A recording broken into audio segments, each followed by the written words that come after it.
It was one of those crisp Saturday mornings in late September when Emily Dawson stepped out onto her front porch with a steaming mug of coffee in her hand.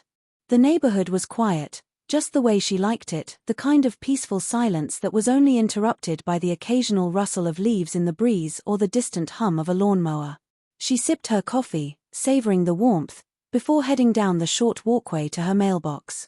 Inside were the usual items: a water bill, a flyer from the local pizzeria, and tucked between them, a cream-colored envelope with elegant handwriting across the front. Emily paused. She didn't recognize the name, but she did recognize the address.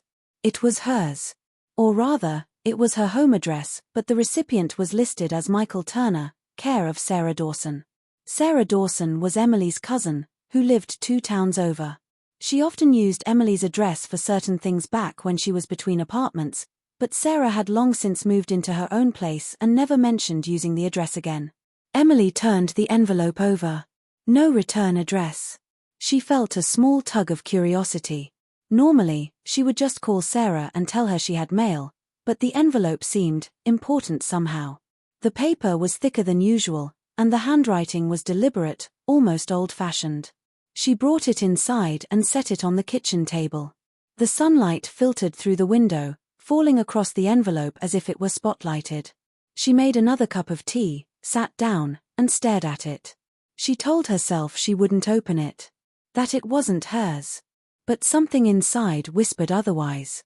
Finally, after several minutes of hesitation, she slid a finger under the flap and gently tore it open. Inside was a folded sheet of stationery paper, cream-colored like the envelope, with the same neat, deliberate handwriting.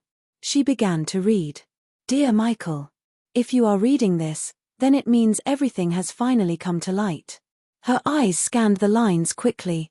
The letter spoke of a promise made long ago, of something hidden, and of a truth that could change the course of more than one life.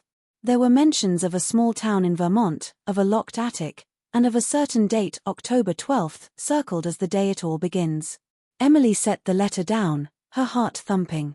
She didn't know who Michael Turner was beyond the fact that he was apparently a friend of Sarah's. But the tone of the letter was urgent, almost pleading. She called Sarah immediately.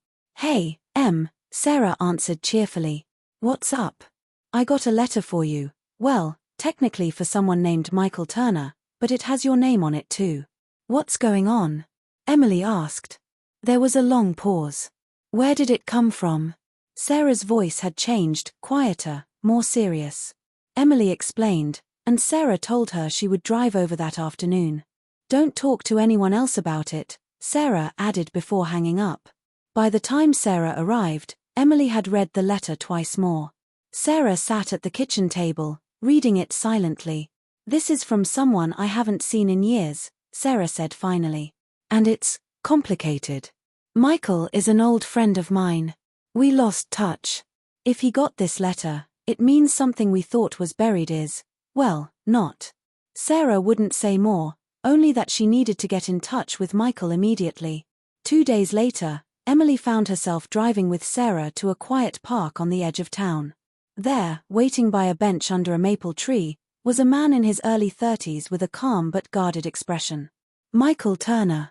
What followed over the next week was something Emily never could have predicted, piecing together a trail of letters, old photographs, and half-told stories that led them to an attic in Sarah's late grandmother's house. Inside a dusty showbox were more letters, revealing a decades-old family connection neither Emily nor Michael had ever known about. In the end, the mystery didn't lead to danger, but it did lead to truth, the kind that reshaped family histories and repaired broken bonds. Emily found herself grateful she'd opened that letter, even if it had been meant for someone else.